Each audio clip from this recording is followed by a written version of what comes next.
We've seen agent-based models and the benefits of developing models. अब हम इसमें एक और चीज़ भी देखना चाहेंगे. एजेंट बेस्ड मॉडल और इक्वेशन बेस्ड मॉडल के अंदर एक मेजर डिफरेंस है, और वो मेजर डिफरेंस है रैंडमनेस वर्सेस डिटर्मिनिज्म है.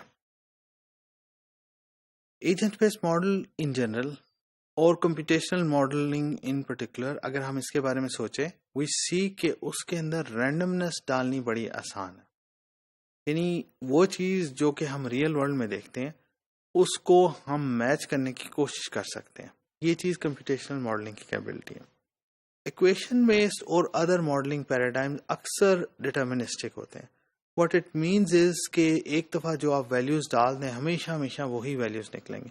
ये केस एजेंट बेस्ड मॉडलिंग के अंदर नहीं है, और ना ही और मॉडलिंग पैराडाइम जो कंप्यूटेशनल है उनके साथ नहीं है. सो इन अदर वर्ड, जो डिसीजंस होती हैं वो प्रोबेबिलिस्टिक होती हैं, यानी प्रोबेबिलिटी पे होती हैं, just like the real world. So अगर हम रियल वर्ल्ड से कोई डेटा लेते हैं, उसको मैच करते हैं, एंड सिमिलरली हमारे पास एजेंट बेस्ड मॉडल जो होता है उसी को मैच करता हुआ बनता है.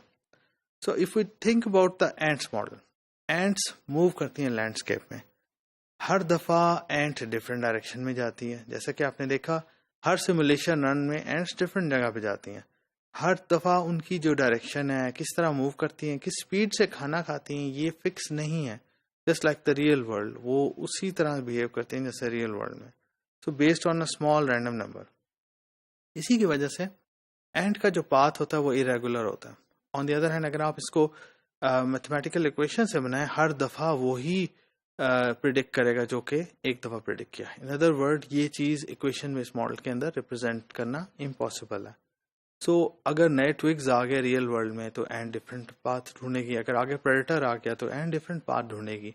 ये सब चीज़ें आपके रियल वर्ल्ड में तो होती हैं और एजेंट बेस्ड मॉडल में भी होती हैं, लेकिन आपकी इक्वेशन बेस्ड मॉडल के अंदर नज़र नहीं आती. सो और एग्जांपल ये है कि कई दफ़ा हमारा सिस्टम जो रियल वर्ल्ड का होता है हम उसको जानते भी नहीं हैं, लेकिन अब हम जानते नहीं हैं तो हम उसका कम्प्लीटली डिटर्मिनिस्टिक मॉडल कैसे बनाएं. क्योंकि डिटर्मिनिस्टिक मीन्स कि हम उस मॉडल की हर फीचर को जानते हैं, और अगर जानेंगे तो फिर हम अगली स्टेज को एनालाइज कर सकेंगे. तो ये चीज़ भी हमारे पास रियल वर्ल्ड में पॉसिबल नहीं. कई दफ़ा तो ऐसा होता है कि हम मॉडल बनाते हैं जिसमें कुछ रैंडम एलिमेंट्स हैं, या ये भी होता है कि मॉडलिंग अलाउ करता है कि हम रैंडमनेस डालते जाएं और आहिस्ता आहिस्ता उसको ग्रो करते हुए एक्सप्लोरेटरी अंदाज में हमारा मॉडल जो है रियल वर्ल्ड से या उन फिनोमेना को, उन हाइपोथेसिस को जिनको हम टेस्ट कर सकते हैं, उन तक पहुंचे. सो वी हैव सीन के एजेंट बेस्ड मॉडल और इक्वेशन बेस्ड मॉडल के अंदर की डिफरेंसेस क्या हैं, और उन की डिफरेंसेस में से हमने एक मेजर डिफरेंस की बात की, वो है रैंडमनेस वर्सेस डिटर्मिनिज्म. यानी डिटर्मिनिस्टिक होने की वजह से इक्वेशन बेस्ड मॉडल रिजिड होते हैं, उनके सोल्यूशन चेंज नहीं हो सकते, जबकि एजेंट बेस्ड मॉडल के अंदर फ्लेक्सिबिलिटी होती है और हमारे पास यूजिंग रैंडमनेस हमारे पास आंसर्स डिफरेंट अंदाज में मिल सकते हैं.